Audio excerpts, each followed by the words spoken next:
It's so good. Dude. Yeah. Chicago Center, how do you read? Dude, that's awesome, man. Yeah. Just like flying a plane, huh? That's right. This is That's so right. You good. get comfortable talking on the radio in the plane. So Well, this is co-pilot to pilot. yeah. Gabe, thanks for being on the show, Yeah, man. man.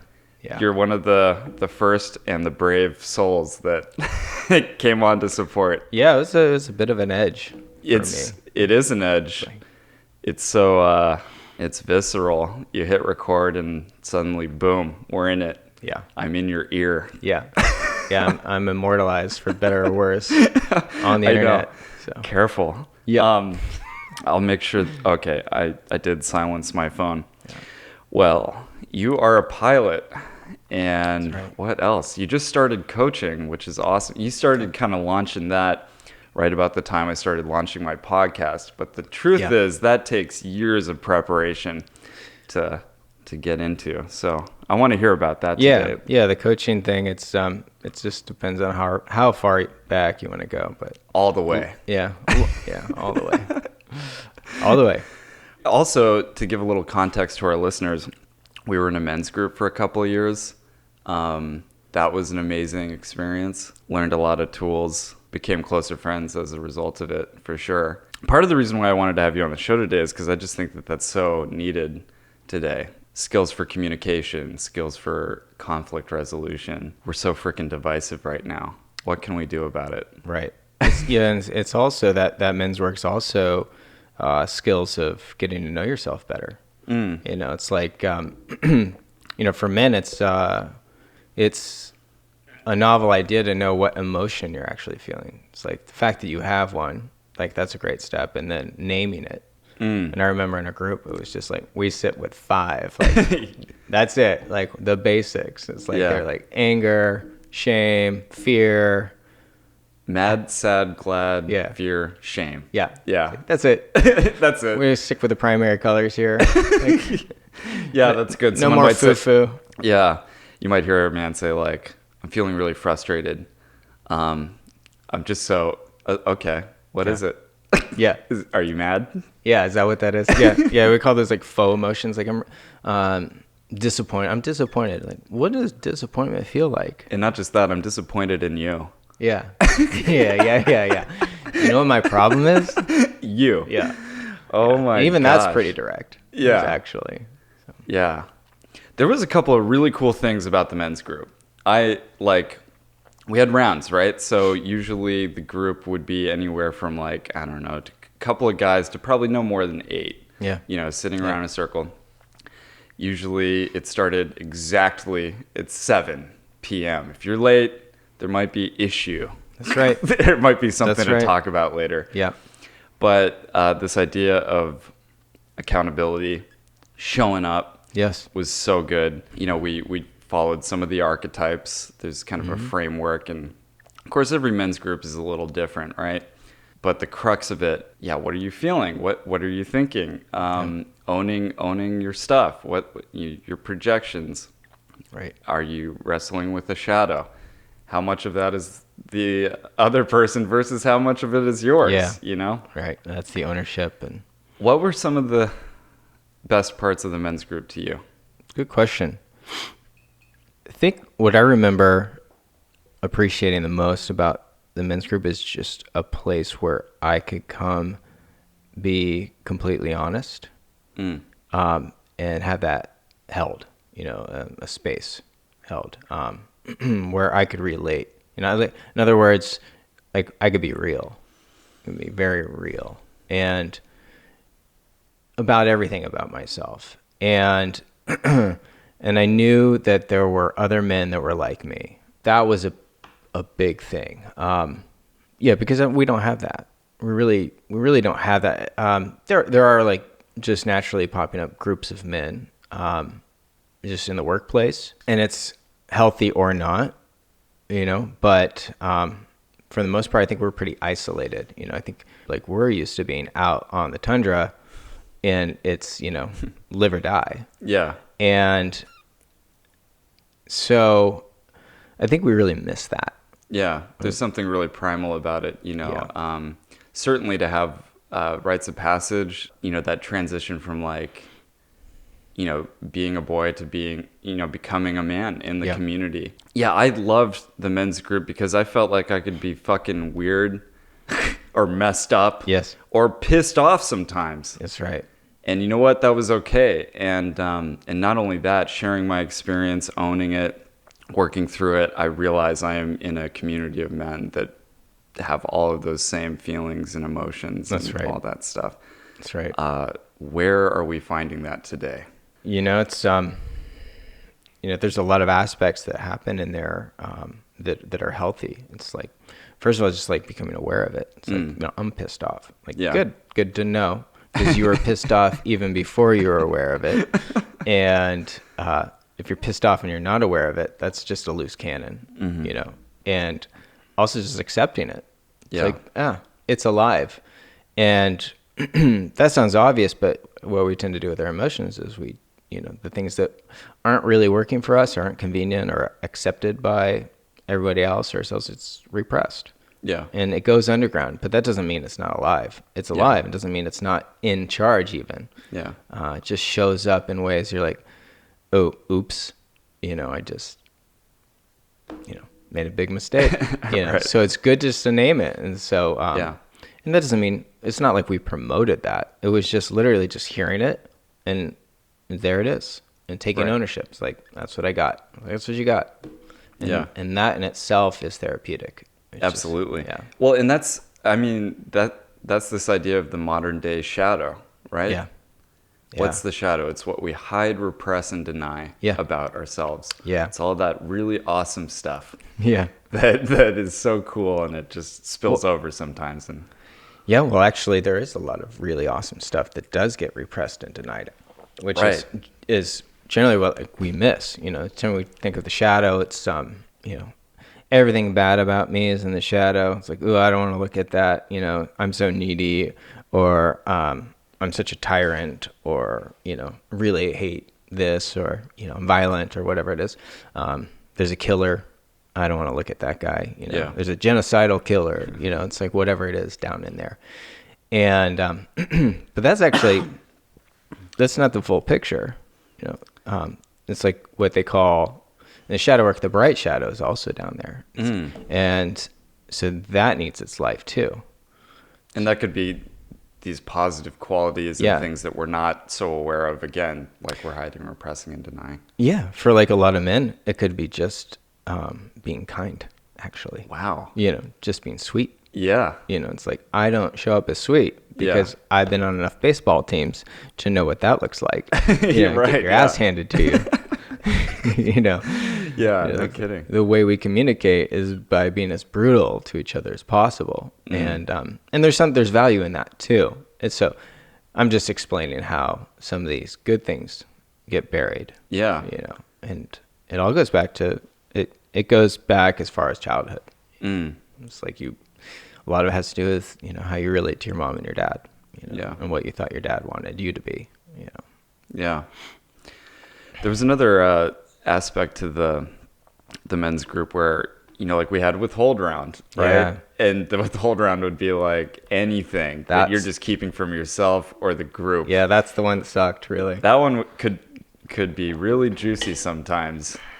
It's the kind of thing where you didn't want to miss a group meeting because you wanted to. You don't want to hear some dirt. Yeah, you want to hear a little dirt. Yeah.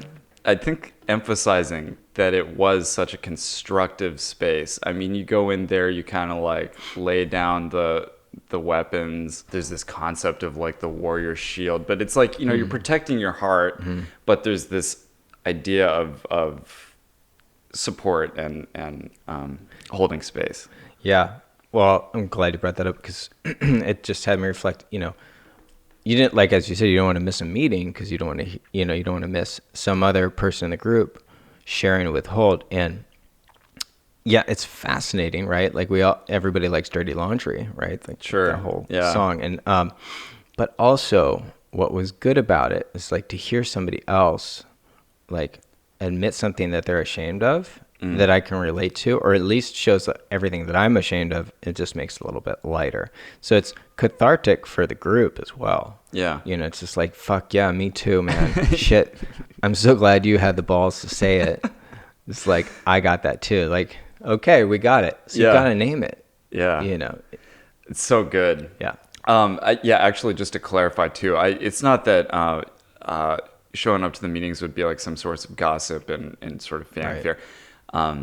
It goes so much deeper than that that the meeting could go so deep, and that the support was so there that, you know, I wouldn't want to miss another man's transformation potentially, and just being able to be closer with that person. Yeah. I was very honored to be a part of that and to share the experience with others like we did. There's actually, back to your original question, like, what did I appreciate about that? You just reminded me something I really loved was what, you know, the technical term for it is interdependence. You know, you got independence. I don't give a fuck about you. Codependence, like, I'll be whoever you want me to be. Right. And interdependence, I love you and this is me. Yeah. And, or I disagree and I love you. Or, you know, love might be a strong word, but, you know, actually it's really not a strong word. It's just one we don't like to use. But, yeah, and that's what it is. And so what I really liked about that structure of the men's group is that we say, like, every man is sovereign. Yeah. We didn't have a culture. There was no like, oh, Luke just stepped out and like, that's a no. It's like, no, Luke's doing his thing and I can disagree with it. Right. And that's also okay. It's like, it's okay to disagree. And so what's that saying? It's saying that not all support is agreeing. You know, sometimes supporting to be disagreeing. And I don't have, you know, and I can still love you. Yeah. I can still agree with you. Show up. Or I can still disagree with you. And Yeah. I love you. Yeah. It's like, I still support you. Yeah. We need so much of that in the world right now. We do. I mean, Yeah.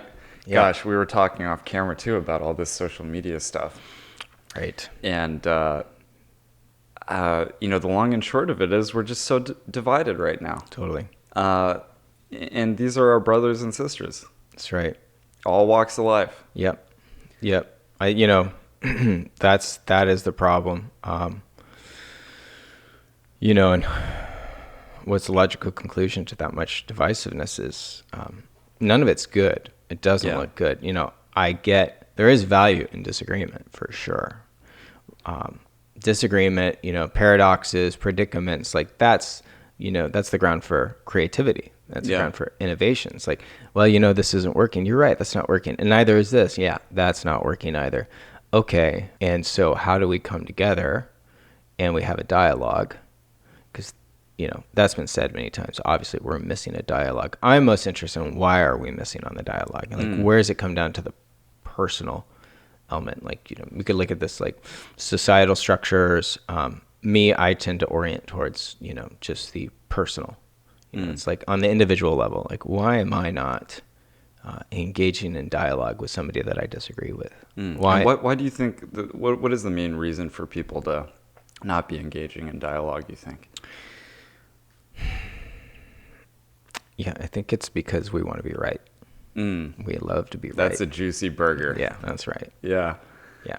I will stick here with my opinion because damn, it feels good. And by the way, not only does it feel good, but I got all these people behind me. They're on Team Blue. Oh, yeah. Team Blue pat me on the back. So, like, yeah. You know.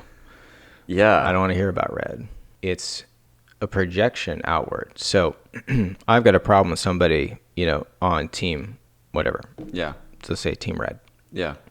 And there's something about them that they're doing that I don't like. And really, it's me. It's not, they're reminding me of me in a certain way, although I'm not conscious of it, right? That's projection. So it's what we were talking about is like the repressed, the shadow. Like it lives in the shadow, meaning I'm not aware of it, right? Maybe I should give you an example. Yeah, please. Okay. Yeah. So there was a moment, a friend of mine, actually a really good friend of mine, posted something on social media. And most of his opinion I agreed with. It's like in the nuance. But I tell you what I really had a problem with, like when I got really still and like looked at it, it's like my judgment of him was that he was virtue signaling to his tribe. You know, it's just he's saying the rhetoric and he's demonizing this whole thing, and you know, he's straw manning the other side, and he's not acknowledging what's good about the other side. Instead, he just, you know, basically my judgment was, you're looking for approval from a safe place. And when I looked at that, it's like, I can find a moment when I was 14 years old, and I had my father and my uncle, and they put this double standard on me, and instead I just kowtowed to it. I didn't say this is fucking bullshit, you know. I didn't. And so this is, you know, whatever, you know, this guy's motives were to post that, I don't know. Yeah. But because I have like repressed in me like this adaptive, you know, you call it like the adaptive child, you know, and there's another part of me that's mad at that part of me for not standing up for myself to, you know, to my uncle and my father. And so, easier to be mad at another person. Yeah, to identify with something outside of yourself. Yeah, it's projected. It's like, it's not me. It's projection is a really interesting thing. It lives in the unconscious, and then it finds its life in other people or God or whatever. It's all projected on the outside. So it's the only way that like the mind or consciousness knows how to deal with it. It just gets, you know, it's like refracted out there. We're constantly running a narrative, like to make sense of this freaking world that we live in. That's right. You know, to define what is me and what is not me, you know, and to think that it only, you know, I'm isolated within this meat sack, you know, and then everyone else is their own skin bag. You know, it's like, okay, great. So there's a projection, you know, there's this concept of like mirror work, you know, like looking in the mirror, because in a sense that's like all you're doing, right? It's self-referral, right? It's very self-referral. Yeah, like we're in this weird cosmic dance. Yeah. And it's like, wouldn't it be nice, wouldn't it be convenient to be able to point a finger and say that isn't me? Yeah. I mean, that really is a nice it's a nice idea. In fact, it's so attractive that most people really just fall under that spell. Yeah, and I want to be careful, and you know, it's we tend to orient in an either or. It's like either life is fundamentally subjective, which is true, but partial, or the other, you know, that's kind of idealism, something like idealism, and then the other is materialism, where it's just like life is fundamentally just matter and it's objects, and that's where science comes in, and science knows the truth about that. This is also true. So that person that I have a judgment towards might legitimately be deserving of that judgment. Yeah. Also, if it's, and here's the you know, the alarm that goes off, like when I feel tension about it, that's me. Right. You're living with the tension. Right. That's a really important thing. That if you, and I didn't mean to just cut you off. I'm but good. I mean, someone might be listening and being like, well, what's so great about owning the projection? Well, it's like, great. I get to like release, you know, the charge. Yeah. If I'm triggered beyond, you know, it's great. This person can be doing whatever they want over here, as long as it's not like, you know, threatening my life, you know, or infringing on another human being. Then truly, I just want to have peace. Yeah. In myself. Yeah. Well, there's it's a good question, because there's a lot to why would I want to own my, you know, deal with my shit. Sounds like a bunch of crap. Yeah, it's a bunch of shit. These people are, you know, it's like, I'm trying to think of an example, but obviously this person's out of line. You know, it's like they need to have something done. It's like, well, that's true. And so, but why would I want to do, you know, why would I want to go into regressive therapy or do shadow work, do men's work? Like, fuck all that. It's like, well, I mean, do you like the truth? Like, do you want to know the truth? Like, that in itself is valuable. It's like, because this is who you are. And you might not like it, but that's who you are. And wouldn't you like to know who you are? And what is the utility in knowing who you are? Well, then you have a shot at dealing with it. And a lot of these things that are the deplorable in us, or things that we don't want to know about us, they're very powerful. You know, that conscious mind is the tip of the iceberg as far as, what psychology calls the psyche or spirituality calls the soul. It goes really deep, and it's much bigger. Like, you're much bigger than you're aware of.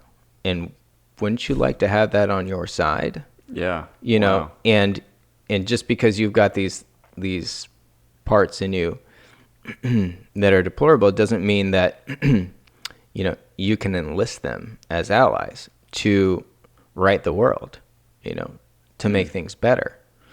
And so, yeah, that's why you want to own it.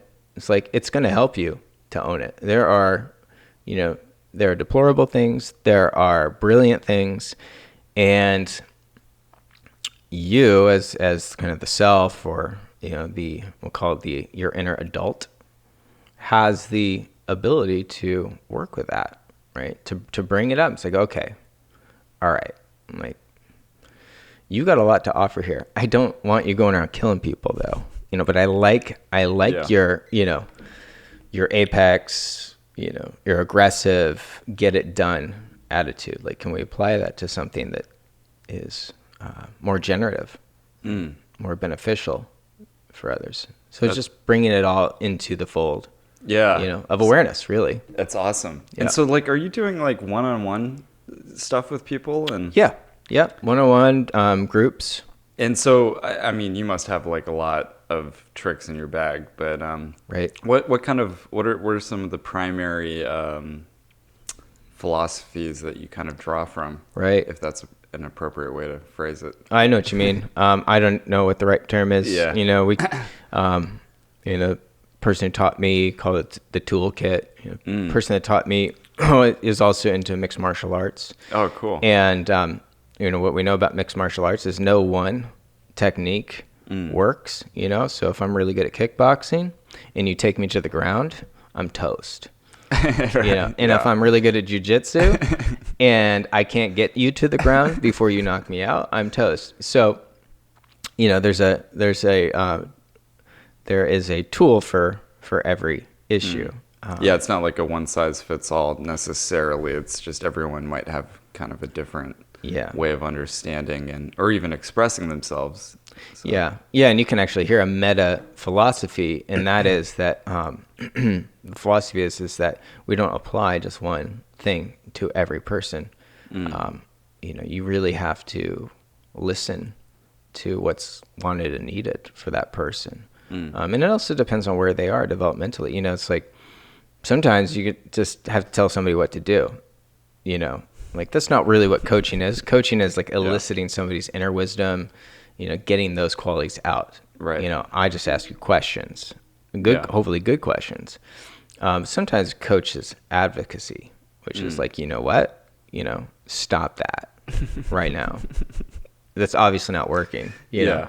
And so that might be what's needed. And other times it might be like just listening, and they unpack it like we would do in the men's work. Yeah. We call it bucketing. You'll unpack it. You just need to get it out. Right. Figure things out. And yes, a lot of times it's doing like kind of a shadow work, just noticing. Here's one. It's like, for instance, I'm committed to going to the gym 5 days a week. And, okay, how'd you do the last month? Well, I went twice and then I quit. Okay, cool. Yeah. Let's try it again next month, right? Right. How'd you do? Well, I went twice again. Huh. Well, you say you're committed to going to the gym. And that seems really clear. In fact, I believe you. And yet you don't go to the gym. So then we're uncovering something that we hadn't accounted for in ourselves. It's something that we're unaware of. Yeah. And, we call that a competing commitment as a way of looking at it. It's like, yes, I'm committed to going to the gym. I'm also committed to always being comfortable. Well, we have a problem.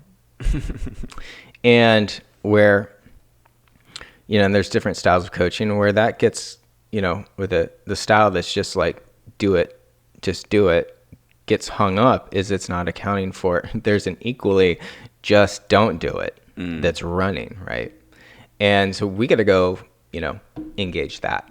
Yeah. It's like, what's the deal here? Again, this is back to shadow. It's like you're not accounting for what's underneath the surface of the water. Yeah. It's big. It's bigger than you are. So you're going to have to play ball with it. It's so awesome. And I think like the general theme of, what is it? Personal development, uncovering the shadow, so to speak. I mean, the whole theme is just bringing the unconscious to the light. Yes. That's it. Yeah.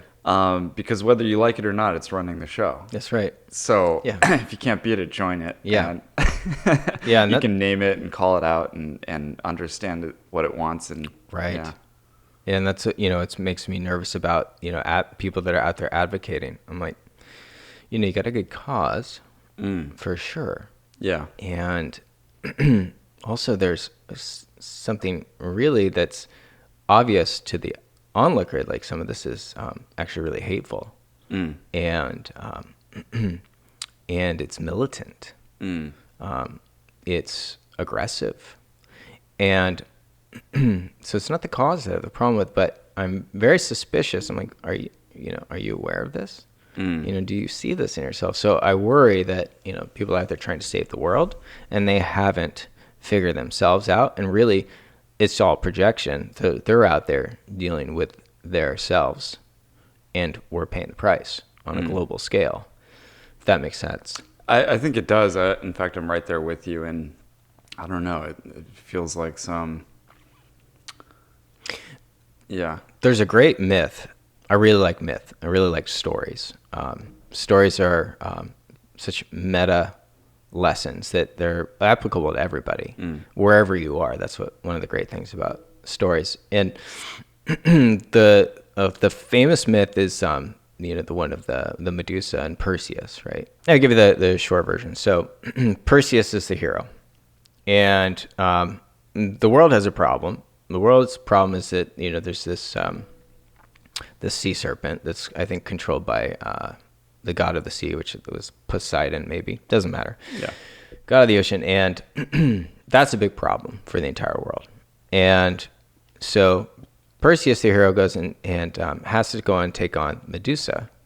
And the problem with the Medusa is that it's hard to fight because if you look right at it, you turn to stone.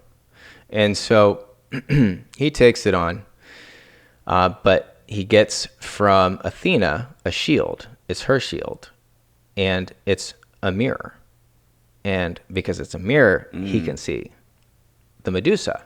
And so I'll give you the fundamentalist version. So he goes, cuts her head off, brings it with him to the sea serpent, turns the sea serpent to stone. The world is right again. So what does that mean from in relation to what we're talking about? So in Jungian psychology, you've got the individual shadow, or in the individual unconscious, and then you've got the collective unconscious. So in this story, the Medusa is the individual unconscious, the individual shadow, and the sea serpent is just a larger form of her. And that is chaos. It's pure chaos. And it's the collective shadow.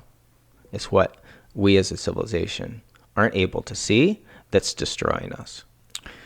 Perseus goes and he can't look directly at his own unconscious. Because if he does, he's lost in it. And that's the turning to stone. It has you. Right? So this is speaking towards what we talked about a little bit yesterday about like the skillful engagement of the shadow. A friend of mine coined that term. Oh, cool. Yeah. And how do you engage it? Because you can't just leap in there because it'll have your ass.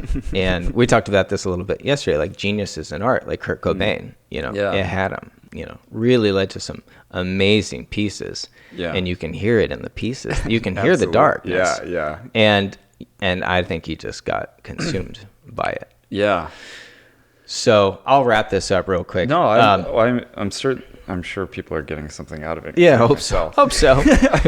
So he goes, and on the way, the goddess Athena is the goddess of war and of awareness. And she gives him a shield. And it's really important to know that she's the god of awareness. And the shield is a mirror. And so he's able to look with the mirror, the reflection of awareness, and see his own unconscious. This is a metaphor for self-inquiry. This is able to look with the conscious mind in a certain way in reflection to be able to take on the unconscious. And so he cuts off her head, but the head's still active. It still works, And so that's really saying that you don't kill the shadow. You own it. You're aware of it. And so, there's in shadow work, there's often, or I think Jung, I'll probably quote Jung a lot, Carl Jung, famous psychologist or psychoanalyst. I don't know. Anyway, he said either you have the shadow or the shadow has you. And so, and by having this means you don't tell it what to do, but you got a good relationship. That's what they mean by having the shadow. And so Perseus has the head of the Medusa, the shadow, his individual shadow, everything that he doesn't like about him, and it's put on his belt. And he carries it with him on his journey back to take on this big sea serpent, right? And it's on his belt. He can't get away from it, is the idea. It's always with you. It's always there. And so only when he's dealt with his shadow is he prepared to take on the collective shadow. And so that goes all the way back to, what are these movements? Like, have they owned their shadow? And because if they haven't, then, and it reminds me about a famous line from that Batman movie, The Dark Knight, where what's his face, the Commissioner Gordon. Yes. He says, either you die the hero or you live long enough to see yourself become the villain. So people that are heroic, who are making great changes to the U.S., to policy, like if they stay in it long enough, the shadow that they haven't accounted for will have themselves being the villain, which is probably going to look just more tyranny. It's just under a different flag. Yeah. So they're against tyranny, certain kinds of tyranny. Wait till you see the tyranny that they're capable of. I know. That actually concerns me greatly. Militarizing the police and all this other stuff. I want them to have what they need to do an honest, effective job safeguarding everybody. Right. And, I just don't think they need like bazookas and tanks to do it. No. I think that largely came up with 9/11. They get all this funding. Oh, I remember that. It's like, well, look out for the terrorists. They're coming to Fairfield, Iowa. Yeah, I remember. That was a crazy time. Yeah. Yeah. We've already lived through some pretty crazy times. We have. Yeah. I personally preferred the 9/11. And it was clear what the problem was, to most people. It depends on how deep you want to look at the problem. But for a lot of us, it's just like, we got terrorists, let's go shoot them. Yeah. A game on. Yeah. And that was easy. This is the bad guy. We know who it is. Yeah. This is like way more insidious. It's a bit like I'm a bit more concerned about the current landscape right now because I think, again, there's so much divisiveness. But as far as a clear enemy, I have I don't think most people have any idea. Right. There's a lot of theories. Even with, you'd think like COVID-19 is an enemy, right? Mm-hmm.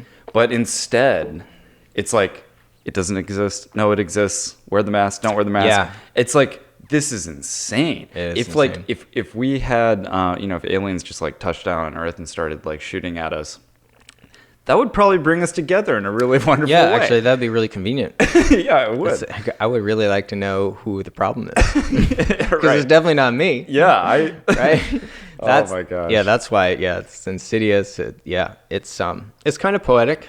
It's perfect. It is a real problem, and I'm not trying to whitewash it, but it's a little bit poetic in a sense. Like, well, we don't really have any old like those kind of problems. So China's not invading us. We got ISIS pretty much under control, I think. I don't hear about them, so that's probably a good sign. It's like, well, now what? Getting a little bored over here. Yeah, we've been living together. Everything's fine, and I'm getting a little sick of the company in this house. Yeah. So I want to get into talking about your being a pilot because I'm just imagining you as a coach. Yeah, we jumped right into the deep end there. No, I know we did. I know. I want to hear some plane stories. Yeah. So how long have you been flying planes? So I had my first lesson, I think, when I was 14. That's incredible. Yeah, most people get their learner's permit to drive a car at 14. Yeah. Yeah, I could talk about that too, and why you really shouldn't let a 16-year-old fly a plane. I'd 'Cause love you, to you hear it. remember what it's like to drive a car at 16. Oh, like, yeah. There's no good reason we should give this person a car. Yeah. Yeah. So same thing when I was 16, flying around, like fly low over the soccer field during a MSAE, local school, soccer match. If there's a girl I liked, I'd just go fly over her house and, thinking that if I did enough times, she would like me. It didn't work. That's too bad. They don't care about any of that. Oh, darn. Yeah. Yeah. I thought I figured it out, but What kind of planes what did you start with? What are you flying now? Like, what was the biggest plane you fly? biggest plane I've flown was, what was it? It was like a 90,000 pounds, which probably doesn't mean anything to anybody other than other pilots.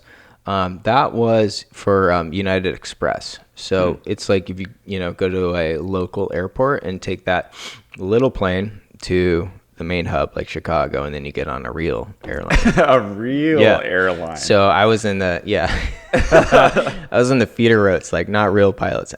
Actually, we really were, and it was in a lot of respects, our training was better than mainline or the flagship carriers like or we call them legacy carriers like United, Delta, American. We had better training than some of those guys simply because we had less experienced pilots and you had to get them into line. I bet. Yeah. The way people watch Top Gun or You are Top Gun. yeah, I wanted to be Top Gun. It didn't happen. We could talk flying about for that. the military? Yeah, You wanted to do that? Yeah. My dad is I guess for Marines. Once a Marine, always a Marine is what they say. He's definitely still one, and so I was an only child, and I really wanted to be like him. And I watched Top Gun, and that was like probably one of the most formative experiences, going to see Top Gun with my grandfather when I was 6 years old. Wow. And, I mean, that Nice. went deep. Yeah. Like, speaking of like shadow and persona, like that is persona. It's like, I'm going to be that. And Nice. so yeah, that was always the dream. Cool. And I got into college, and I even signed up with the Marines. And I didn't last long. That I was way too much of a pussy.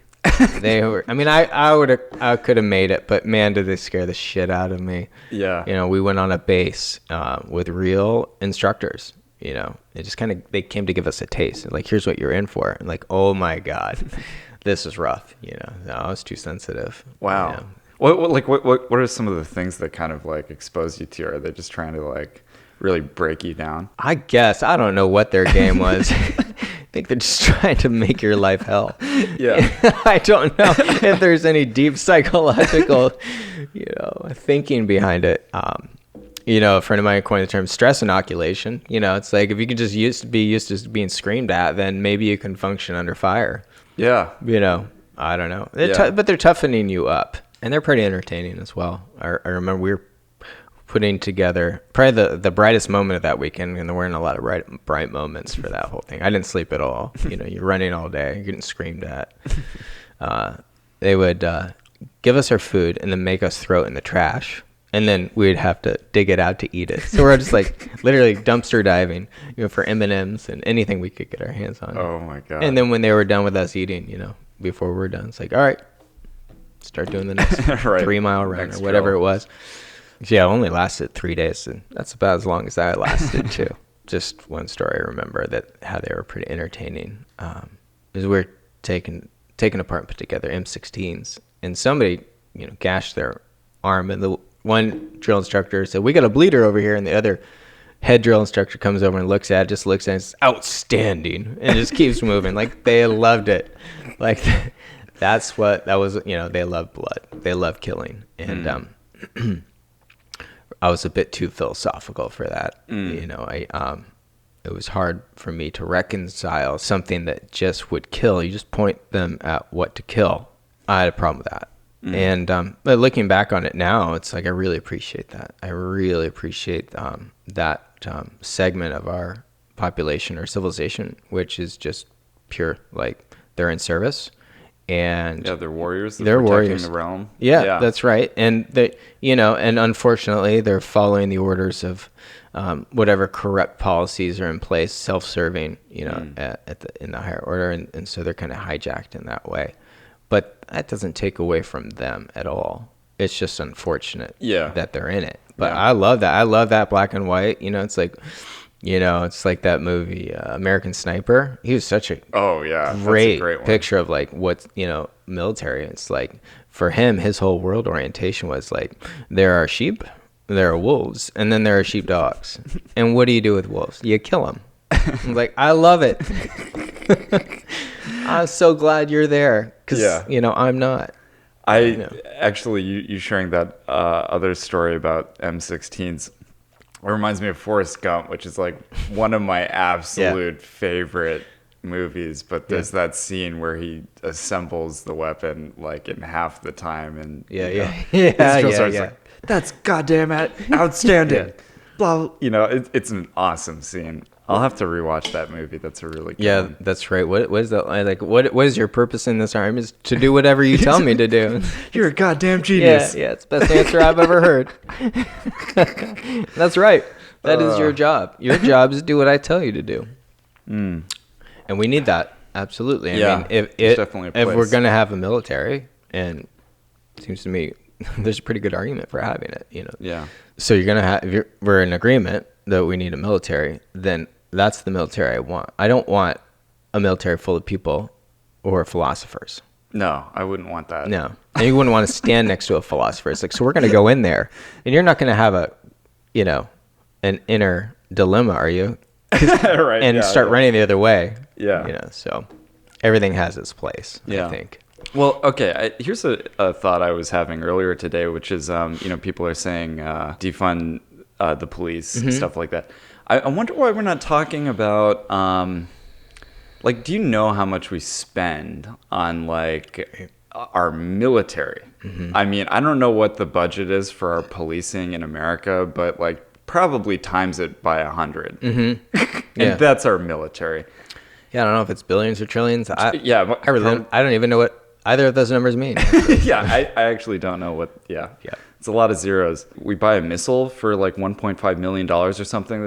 That's pretty standard practice. Yeah. Oh, and we have like cheaper ones are $15,000. Yeah, and you got 10,000-15,000 of them stockpiled, and it's just for a rainy day. But I think we could still have this incredible military presence. Are we really going to use nuclear bombs? Like, no, we're not. And if we do, we're pretty fucked on this planet. So I don't know why we have to constantly be doubling that number, to keep up with. And, we can't use all these bombs, dude. There's just no way. Yes. It's I wonder why we're not talking about that. About de-escalation. I agree. Like, we shouldn't be militarizing the police. But, dude, the budget for our military in bombs that we are not using is astronomical. Yeah. So I can comment on that. And these aren't my original thoughts. These are actually, I learned this from a very old friend of mine who actually grew up here in Fairfield. Has gone on to be, I don't even know what you call him. You'd have to just watch him on YouTube. And his name's Daniel Schmachtenberger. And he's great. Yeah, you know him. Yeah. Yeah. So I recommend to anyone listening to him. And he basically, his whole explanation is really simple. And that is that we are in, basically, as long as I'm seeing myself separate than you, so there's two of us, and it's me and you. And what I know is that the world is finite. There are finite resources, right? Whatever that is, finite salmon in that river. Then we're in a win-lose game. So we call it win-lose game theory. In other words, I want to win because if I don't, I lose. That's the theory, right? And that worked for a long time. And now we've got technology, and we've always had technology, and so it's escalated. So like you get bow and arrow, I see your bow and arrow, I reverse engineer it, and I build bow and arrows too. Okay, so now playing field's even again. But we're in this dynamic of, 1 versus 1 over those fish. And so, or whatever the resource is, trees or whatever. And so then we escalate. we come up with the next innovation, catapults. And then you see the catapults and like, holy shit, Gabriel's got catapults. Like, I'm going to need catapults. And then whatever's next on that continuum of tech. And now we've gotten to, we have nuclear weapons. And although this isn't my realm, it's just the beginning. We already have tech to destroy ourselves. And we're still escalating. And so for him, it's pretty clear. It's like, he has this formula like rivalrous dynamics multiplied by exponential technology. And we are going exponential right now. Yeah. And we're in like those inflection points where those curves are starting to go vertical. And it's not, and why is that really bad? It's not just, it's no longer states like China or US or Russia that are threats. It's like technology is rising so quickly that pretty soon one actor, one person, you could have some gene editing technology on your hip and you can hold the world hostage. Yeah, that's crazy. Yeah. I remember, remind me his name again? Daniel Schmachtenberger. That's right. Yeah. I was listening to something on YouTube with him a few days ago. He was saying that what we think of war, shooting bullets, dropping bombs, that really only accounts for about 1% of what war is today. Yeah. And I think that's such an important thing to realize that, modern warfare isn't going to be fought with these kinds of bombs and stuff. It's going to be like misinformation. Yes. So that Here we are. The team that you're on fights each other. Back to what you're talking about. Yeah. I think that is the problem. It is misinformation. We have the information age and we have the internet. And it's like, and we thought that like, that was like, what the golden pill from the gods. Like, actually, no, we can fuck this up real good. Yeah. Because it's still me versus you. And now all I have to do is misinform you. And then there leaves like people like you and me are just like, oh, I don't know what the truth is. Yeah. And Schmachtenberger talks about this. It's like, is 5G real threat? Is Fukushima really creating radioactivity in the fish we're eating? It's like, or not. We don't know. Yeah. There's so much information, disinformation. And by the way, it's all coming through a subjective lens, who, by the way, we like to think we're scientific and objective thinkers. We're totally not. Yeah. We're informed by our prior conclusions. That's confirmation bias, right? So it's a really inconvenient problem because it's because it's me. I'm the problem. Well, I love that quote too, whoever said it, but be the change you want to see in the world. Yeah, it's Gandhi. Gandhi. Yeah. Okay, cool. Yeah. It's like, it's really interesting to see this all go down, especially since we're still here in Fairfield, a very small, population, 10,000 people. Things are pretty intimate here. Go to the grocery store, see all these people, know all these people. It's weird. We're so disconnected right now. In a weird way. I think we're trying to connect. I think that, and that is, by the way, a bright shadow, I think, in play. It's like, if you look deeper at all the yelling and screaming and pointing fingers and demonizing and divisiveness, you look a little closer, it's really, it's communication. It's very unhealthy, backwards, projecting, hurtful even, but it's all trying to communicate. And that is the impetus to, for togetherness, for unity. It's really, so that's the hidden thing in there. It's like we look as like deunifying, demonizing each other. And to a degree, that's what's happening. But really, like, what's driving that? What's driving it is the, desire to be together. I don't expect any of us to really realize that anytime soon. Well, they might with your help as a coach. Yeah. Right. The world needs more of people like you out there. Yeah. So how do people find you if they want to read some of your recent blog posts? Or Sure. Yeah. It's a real clever URL. It's just myname.com. So nice. GabrielHougher.com, and that's GabrielHougher.com. And I'll put the link in the description below. Yeah. But you have a lot of really wonderful insights. Yeah. So that was fun. That was so excited, thrilled to be on here. I'm glad you're doing it. That's great. Thank you. Yeah, it was really special to have you on. I'm just trying to figure this out. It's like I don't even, and it's a trip too when you hit record, and It is a trip. before you know it, we're talking on the headphones like we're in the cockpit. But Yeah. it was good. Yeah. Hope we got some great insights today. Yeah, it's the kind of conversations I like to have anyway, so it's perfect. Yeah, awesome. Works for Thanks, me. Gabe. Yeah. All right, good to Thanks, see Luke. you. Awesome, man. How long?